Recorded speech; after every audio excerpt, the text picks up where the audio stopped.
Hello, America. I am here to hypnotize you again. At least that's what they tell me. I am so excited that the Middle East has suddenly decided to let freedom ring. We should send them the Liberty Bell. Now, I know Mr. Gloomy Pants said back on January 31st, after Tunisia's spontaneous uprising that began on December 17th, that this could be the Archduke Ferdinand moment, and things would spread throughout the Middle East and then get worse and worse and worse. But looking back on that, it's not like the fire is spread or anything. I mean, look, okay, Tunisia, and then Algeria, then Jordan, and then Yemen and Egypt and Lebanon and Gaza, and then Iran and Bahrain, and then Libya and Morocco. And okay, so all right, okay, but all of these are spontaneous and completely unconnected. That's why President Obama decided to step in, kind of, in Libya. And now we are working together, like this, simpatico, with members of Al-Qaeda. Sure, they're our declared enemy, but can't we help them help themselves? Some of them are even former detainees at Gitmo who were released. What? We released them. They had to have learned their lesson, so they maybe were good in detaining, and so we went over there, and now we are knee-deep in this conflict, and we're helping the people that we have, arrested before because they were fighting us. Last week, the president lent his support to yet another country, verbally standing up for the democratically elected president of the Ivory Coast. Let's listen in. Last year's election was free and fair, and President Alassane Ouattara is the democratically elected leader of the nation. And I commend President Ouattara for offering a peaceful future for all Ivorians, an inclusive government, reunification, and reconciliation. I want to close by speaking directly to the people of Côte d'Ivoire. You have a proud past, from gaining your independence to overcoming civil war. Now you have the opportunity to realize your future. You deserve a future of hope, not fear. You deserve leaders like President Ouattara, who can restore your country's rightful place in the world. You deserve the chance to determine your own destiny. It's time for democracy in Côte d'Ivoire. What does democracy look like? Well, with Ouattara, it's sweet. We know our president said President Ouattara is the man. He's a Muslim, but not officially the president yet, because the current Christian president, who has his own share of issues, is refusing to allow a power change. Mostly because he fears that this guy is going to round up all of this guy's supporters and kill them all. Crazy talk. We just heard from the president. Ouattara is the man. Well, not quite. Even forces loyal to the Muslim president, like these guys, have slaughtered people, grabbed them out of their cars, and set them on fire, and now they're beheading them too. And our president is supporting them, which is great.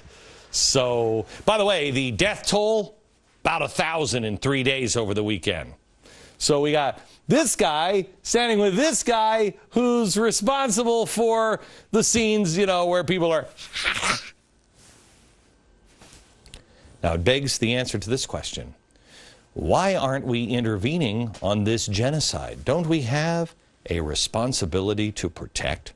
Samantha Power, we learned that from you. Who, by the way, Samantha Power, she's not only Cass Sunstein's beautiful, beautiful wife, but she's also right there in the pocket, right here, a spooky dude, and maybe the next Secretary of State. Now, is she whispering in Barack's ear like she did with Libya? No, I know, Mr. President, we don't have any vital and imminent interest in the Ivory Coast, but it's our moral duty to protect them. Now, what a dilemma for the president. But thankfully, as Obama's deputy national security advisor said, quote, "We don't make decisions about questions like intervention based on consistency or precedent." Well, that's great. There is nothing better than a completely unpredictable superpower to make things all calm and rational all around the planet. So the president is being entirely consistent with his inconsistency. Besides, why bother? France is now taking the lead again. Yes, they've sent more troops to hopefully stabilize the situation. The French have. Our current administration is so weak, so unpredictable, and so seemingly on the wrong side that they are making this spineless Frenchy Frenchman look like superheroes. So there we are, defending the guy whose people are cutting off the heads of people. In Libya, we're arming the rebels. You know, the ones that got out of Gitmo, fought against us on the battlefields of Afghanistan and Iraq, and we're giving them weapons and defending the guy who's chopping off the heads of 1,000 people in another country. But wait, there's more. If you act right now, this administration will also throw in protest. Yes, protests like these that erupted late last week in Afghanistan, which at least 10 foreigners were slaughtered. Now, why are they so unhappy? What have we done to them this time? Well, it was in retaliation, of course, to the 2 idiot pastors who burned a Koran. Oh, yes, they're nuts, they're stupid. And then we have Harry Reid. Harry Reid said, I'm going to look into these pastors that burn the Koran. Whoa. Harry, that sounds important. Just a quick question. Come here. What are you looking into? And then what are you going to do once you look into them? Because I didn't even look into them, and I already know that they've worked on God projects with the Westboro Baptist Church. You know, not job church people. Okay, so you're going to look into them, and then what? Harry, I see that there are only 3 kinds of people. 3 kinds of people in the world. There are dopes, you know, idiot dopes like the pastors. You know, I put them into the category of book burners. You know, these crazy people. Oh, wasn't it great when we all got around the campfire and burned some books? No. So dopes, and they are usually idiots and dangerous. Then, 2, there are the political dopes. You know, people that don't have a problem with crucifix and urine or burning the Bible. But when it comes to the Koran, now hang on just a second. We have Harry Reid looking into it, and we have Lindsey Graham saying this. You know, I wish we could find some way to hold people accountable. Free speech is a great idea, but we're in a war. Oh, free speech? I didn't know free speech was just an idea. I thought free speech was an amendment to the Constitution. But I'm not a senator like you guys. So we have the political dopes like Republican Lindsey Graham and Democrat Harry Reid. And then we have what I like to call you. You know, the people who don't go out and burn the Bible, don't like it when the Bible's burned, or the flag is burned, or a Koran is burned. But you realize the world isn't a perfect place, and the last person we need to investigate our freedoms are people like Lindsey Graham or Harry Reid. Because usually those dopes, what they find doesn't usually lead to more freedom. You also know book burning isn't the real problem. If it wasn't books, I'm guessing there would have been a really nasty cartoon that would have sent these enemies of God off into the public squares with machetes. But I haven't sat down with them and talked to them about their childhood. I did hear them chanting some things in the streets. Maybe it's the book that they really are upset about, but it could be something else. Maybe that isn't the real problem. Let's listen to their voices and see if we can understand them.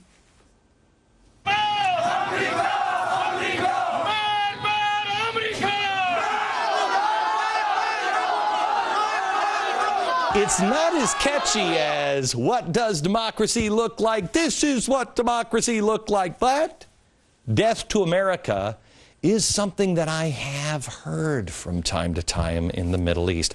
By the way, that chant and the flag burning and everything else, that was Friday after prayers.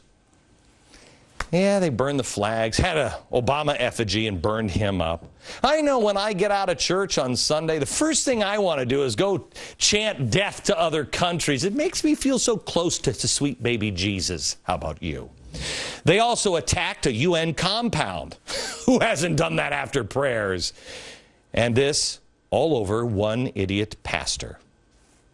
Well, then why death to all of America? That doesn't seem fair, now does it? Especially coming from the now democratic center of the universe. We also read reports about them chanting death to Israel. Now that makes a little more sense, doesn't it? I mean, it's just like the other famous book burners. Blame the Jew. The Jew is responsible, right? Oh, it makes so little sense in the book burning protest. It's almost like there's another agenda at play. What? I bet. Come here. It might be this agenda. Radical Islamists, communists, and socialists work together against Israel. Oh, Glenn, show me some evidence of that. Oh, a little bit of evidence? Okay, we could have a little bit of evidence. What do you say we start with the Freedom Flotilla? Yeah, that one's being readied by, by the left and the communists and the radicals and the Islamists.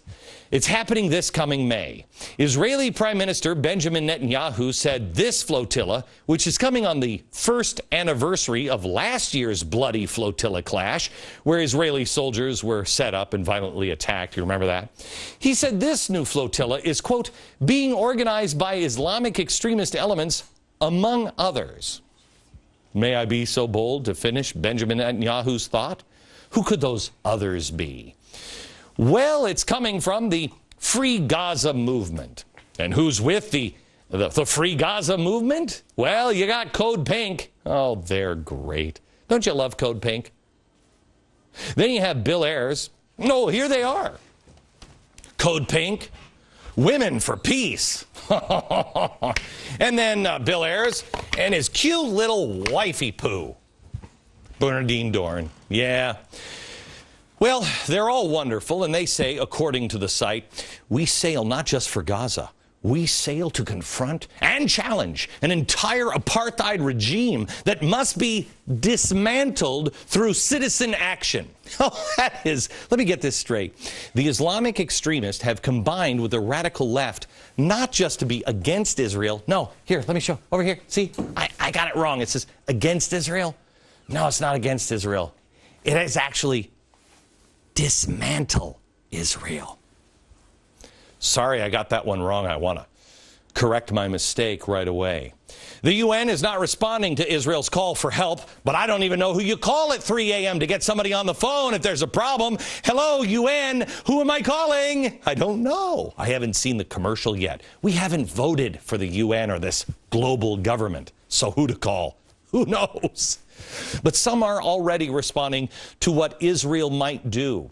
Here's Mohammed el-Baradei, you know, the guy who's trying to be the next president of Egypt that everybody in this administration loves because he's just like us.